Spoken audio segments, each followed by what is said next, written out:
Bonjour Suzanne, c'est Jonas. J'ai eu le texte de père et avant de commencer, je veux en premier dire ce que je veux parler. Alors, je veux parler de la chambre et je veux aussi parler de qui a écrit ce texte. Et après, je veux faire une résumé et d'abord, je vais faire une analyse de le personnage principal qui est en fait Jacques Comrie. Et à la fin, je vais parler du développement de Jacques Comrie et comment on peut voir l'existentialisme dans cet extrait. Euh, Ce texte ici, c'est un extrait d'un roman. Le roman s'appelle Le Premier Homme. Et en fait, c'est écrit par Albert Camus. Mais c'est un peu spécial parce que ce roman n'a jamais été fini.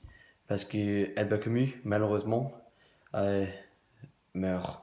Et en fait, c'est pour ça que quelques passages du roman est en fait écrites par sa fille Catherine Camus.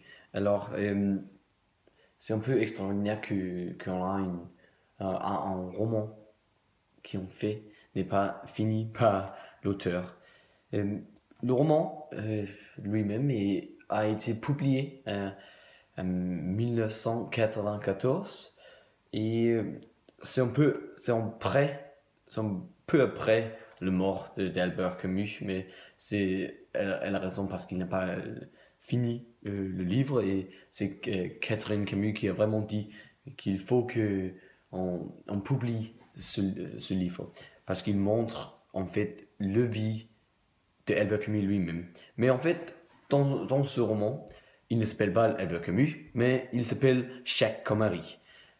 Et tout le roman s'agit de la vie de Jacques Comrie. Et cet extrait s'agit de Jacques Comrie qui a été allé à la cimetière pour rencontrer son père pour la première fois.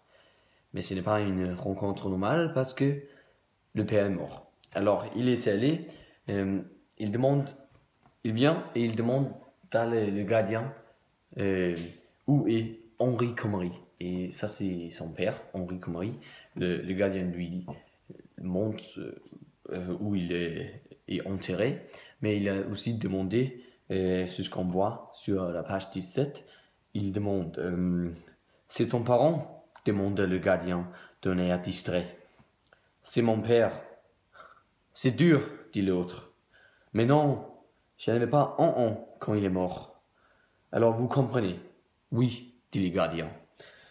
Non, c'est un peu absurde parce que euh, tous les deux euh, ne sont pas, comment dire, touchés par leur sujet qui est le mort en fait. Parce que le père est mort, il est enterré. Mais personne ne pense dans cette scène que c'est en fait triste.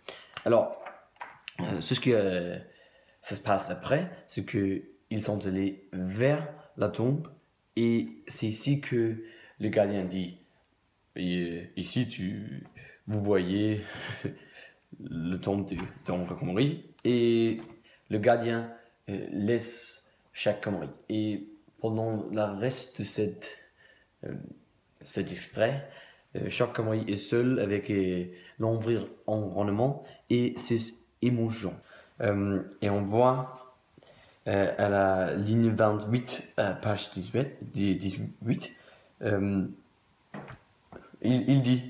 oui, c'était bien son nom. Il leva les yeux.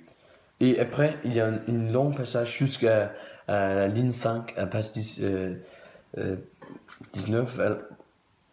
où il y a seulement une description de l'environnement. Il n'y a pas une seule description de ses émotions.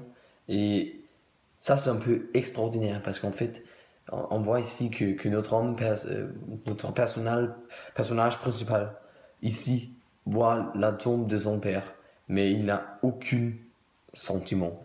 Et ça, c'est un peu extraordinaire. Et ça, c'est aussi, en fait, un peu absurde. Et ça Ça, c'est un peu la style de Albert Camus, alors on peut comprendre ça. Mais en fait, ce n'est pas vraiment le même style qu'on voit d'Albert Camus, parce que ici, il y a un développement et le personnage principal, il se change. Parce que, comme on l'a vu, par exemple, dans Les Tranchées, il y a Monsieur Meursault, où on connaît seulement son nom de famille, pas son prénom. Et, et on voit il ne change jamais. Il est le même dans tout le roman. Mais ici, on voit chaque Connery qui vraiment se développe quand il voit le date de mort de son père. Parce que quand il voit ça, il réalise que son père était mort quand il avait 29 ans. Qu'il avait 29 ans. Et ça, lui frappe.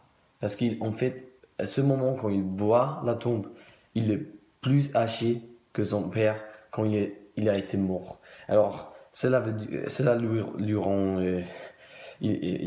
comme il dit, il y a un flot de tendresse et de pitié.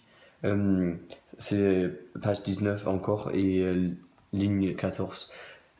On voit que maintenant, il y a beaucoup d'émotions, tout l'amour qu'il n'a jamais eu pour son père parce qu'il n'a jamais été là, parce qu'il était mort, mais il vient dans un seul moment. Alors, il change dans son coup, dans un instant. Et en premier, il parle seulement de l'environnement. Et après, c'est vraiment ces émotions qui sont dans le focus.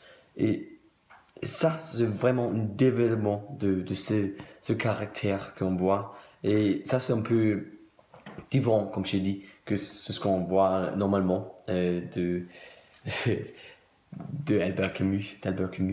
Et je pense que on peut utiliser une autre personnage de l'existentialisme en Sartre, parce qu'en fait, il parle d'exister et de trouver son essence, qu'il faut avant qu'on peut vraiment exister, il faut qu'on trouve et suivre une essence de vivre. Et je pense qu'on peut voir dans ce développement de chaque Connery, on peut voir ce thème de l'existentialisme sur page 20, la ligne 3 jusqu'à la ligne 5. On voit que il n'était plus ce cœur angoissé, avidé de vivre, révolté contre l'ordre mortel du monde qu'il avait accumulé durant 40 années et qui battait toujours avec la même force contre le mur qui le séparait du secret de toute vie. Voulant aller plus loin, au-delà, et savoir avant de mourir, savoir enfin pour être une seule fois, une seule seconde, mais à jamais. On voit ici qu'il a changé, il a trouvé une essence, il a trouvé une truc qui lui rend un choix de vivre. Il veut vivre, il ne veut pas être mort, il ne veut pas être comme son père, il ne veut pas mourir avant qu'il a vécu toute sa vie dans la vraie façon. Et je pense que Sartre peut expliquer cette émotion de chaque Connery plutôt que Albert Camus, qui est plutôt connu de son absurdité. Alors, je pense que Albert Camus a été inspiré par Jean-Paul Sartre.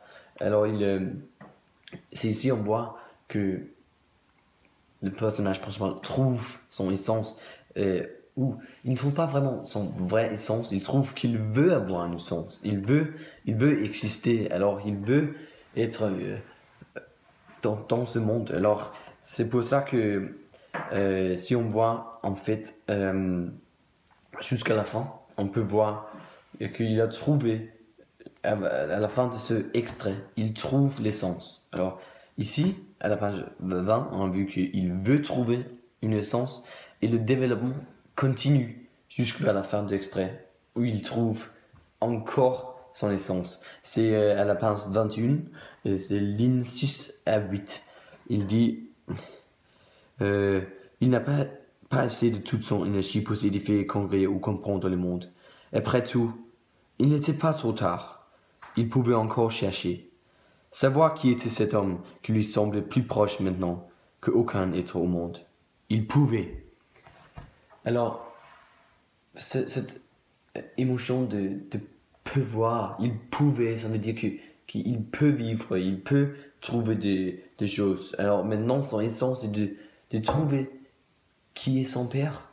Il a été qui? Il a toute la vie de son père a été fait pour que chaque Khomri a pu avoir une, une vie et il a pu vécu. Alors, c'est pour ça que maintenant, chaque Khomri veut trouver qui est cet homme qui a fait tout pour lui. Alors, c'est, c'est vraiment un développement qui montre qu'on peut, en fait, exister, mais l'existence n'est pas, en fait, important avant qu'on trouve son essence. Et c'est pour ça à la page 20, on voit qu'il parle il a utilisé ses 40 années dans des trucs malheureux. Il a revoyé sa vie folle à ligne 11, page 20. Courageuse, lâche, obstiné et toujours tendu. C'est en fait, ce n'est pas une vie vraie parce qu'il n'a pas trouvé l'essence. Et c'est ce qu'on voit dans cet extrait. Que chacun il change sa vie, il a trouvé son essence et c'est maintenant que sa vraie vie euh, commence. Alors la vie ne commence pas quand on est né, mais en fait, euh, ça commence quand on trouve son essence.